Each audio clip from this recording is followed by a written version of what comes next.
Hi, I'm Jim Covington. Today is August 30th, and I'd like to welcome you to this week's issue of ISBA Statehouse Review.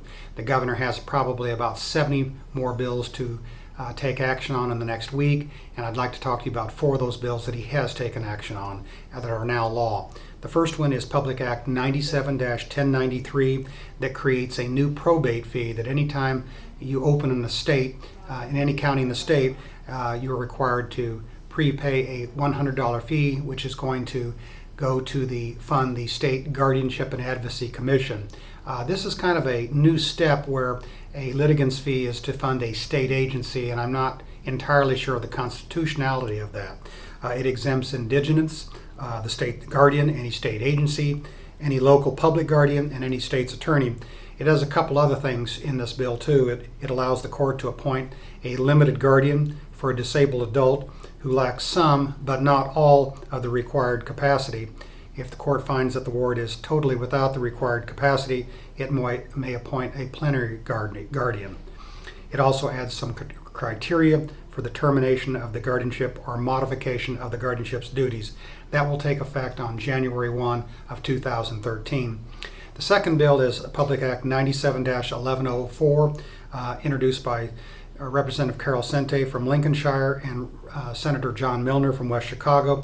It amends the Juvenile Court Act to allow law enforcement authorities to orally brief and share information with school officials, certain limited number of school officials, otherwise that would be confidential information under the Juvenile Court Act if law enforcement believes there is an imminent threat of physical harm to students, school personnel, or anyone else who are present on school or school grounds.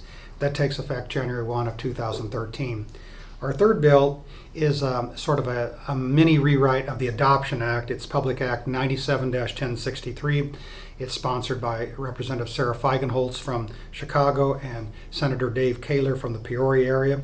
It rewrites and reformats part of the Adoption Act, and it does more than these 3 things. But 3 of the things it does is it rewrites the form for a final and irrevocable consent to adoption by a specified person or persons in DCFS cases, if DCFS is involved in the case. It creates the Adoption Advisory Council, merging 2 of the current advisory bodies into one.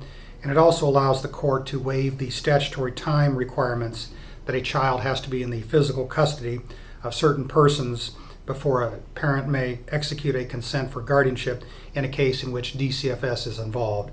That takes effect on January 1, 2013.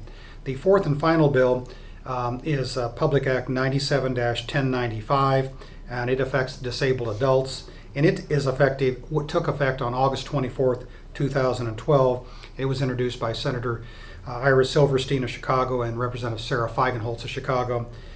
And it is the language is very awkward, but I think I've been briefed on it twice, and I think I understand what it means. But it prohibits anyone but a judge from staying the enforcement or suspending an order adjudicating a person disabled and appointing a guardian pending the filing and resolution of any post-judgment motion.